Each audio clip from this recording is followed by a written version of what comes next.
Hi, my name is Lorna Muthamia-Ochido. I'm a speech and language pathologist. I started off my training actually in Australia at a university in Perth, and then I moved on and completed it in Christchurch at Canterbury University. And then I began my early career in Melbourne, where I worked at a couple of private practices and mostly saw children who had conditions that are prevalent in educational settings. So literacy and language delay. So I also did work with very young children. In the last 10 years, I have worked in an underserved region. So I've sort of picked up a lot of skills that are outside of my area of specialization, but now they've become part of what I do.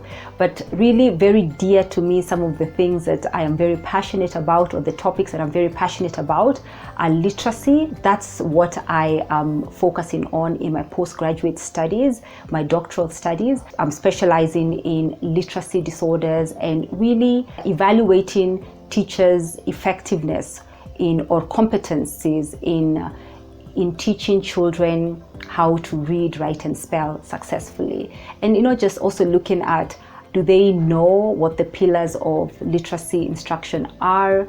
Do they feel confident in how their training programs equip them? And really, do they feel confident in really what they're doing in the classroom? So that's an area that's really passionate for me. I also specialize in early intervention, so any intervention that is offered to children at the earliest instance, and earliest being under the age of 3 years or even under the age of 2 years. So late talkers, any child that is not having the requisite number of words or vocabulary at different ages, like 2 years and they don't have between 200 and 300 words.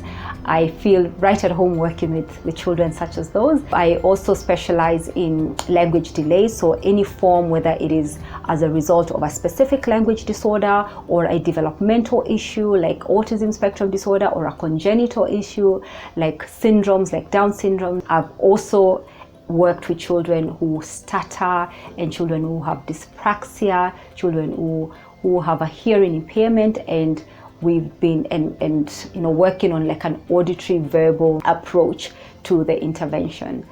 I'm also specialized in providing speech therapy to children who have repaired cleft lip and palate. Just the sheer fact that I have worked in an underserved country, it has been easy for me to then diversify into areas that weren't originally mine, and I've actually owned them as mine as well.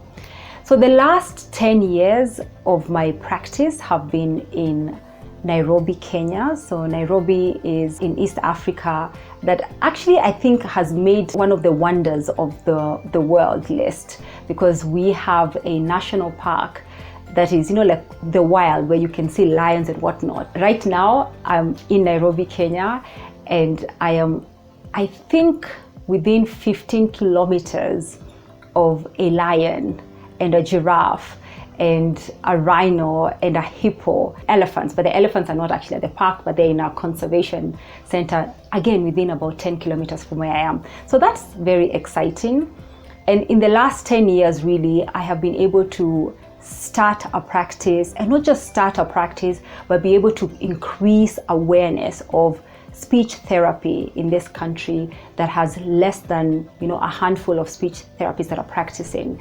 And in the last 10 years, I'd say I have been able to build my own private practice to a point where we are seeing upwards of 1,000 children every month for speech therapy services. And that has been made possible through the training platform that I created, Speech Therapy Total's online training school, where I upload training videos, where I empower therapists and assistants, allied health assistants, to be able to, to equip them with the skills to offer evidence-based services to the clients that seek our services. So I would say that is definitely an achievement that I'm very proud of, to, offer services to an increasing number of children, being in a position to offer solutions to problems that I feel equipped to solve. And one of those problems that I feel very equipped to solve is optimizing communication outcomes for children. So children who are born with a communication disorder, children who develop a communication disorder, children who are struggling in school. Being a mother myself and also homeschooling my own children, I feel I am able to traverse both worlds, the world of education and the world of speech therapy quite seamlessly. So when you come to me, for services for your child, I can go over and above what I'm able to do in my scope of practice as a speech therapist, because I see your child as a person that, one aspect of their being, whether it's communication, whether it's learning, whether it's reading, if that is not optimized, then it really does impact on the entire being. So I look at my practice as, how can I bring down as many barriers for families? How am I able to walk the journey with the families that seek my services and be able to use not just my skill set, but my level of experience, both as a speech pathologist and also as a homeschooling family or parent, to be able to engineer or come up with a program that is best suited to optimizing that child's overall potential.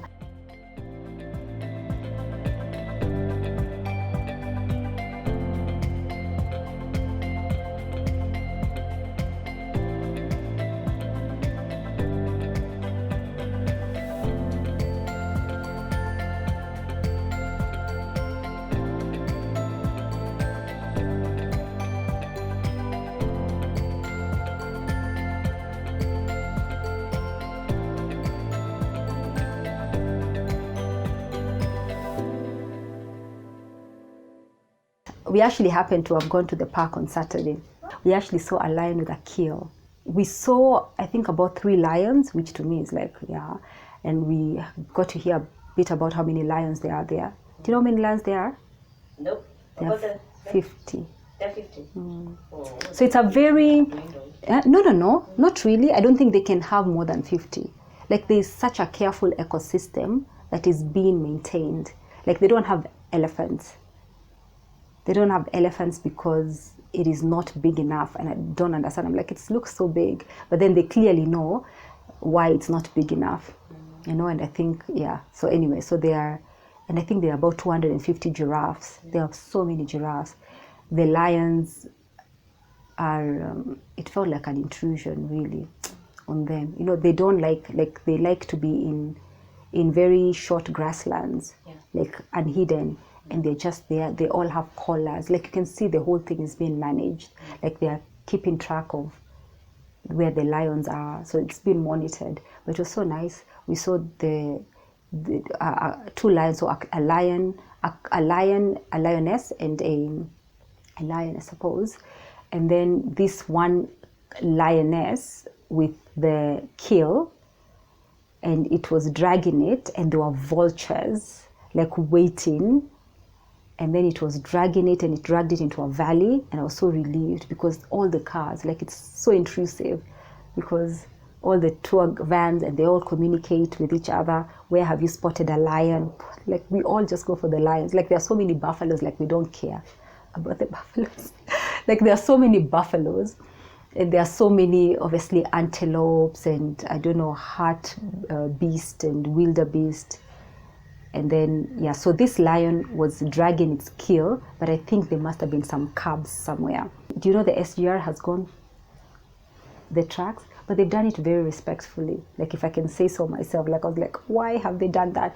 They're all like up on stilts, and there's nothing. Like, you can't see, there's no evidence of like a construction site.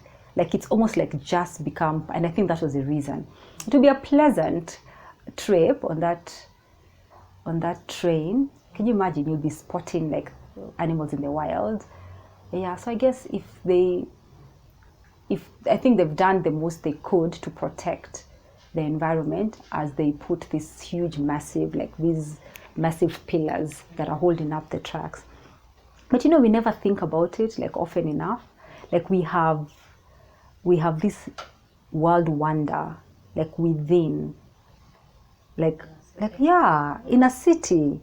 Like how many times you drive on that bypass and you see ostrich and you see like giraffes and you see, yeah, so that was amazing too. Yeah, it was good. It was a good experience. Have you guys been to Sheldrick? Yeah. How is it that the national park is not big enough to hold elephants?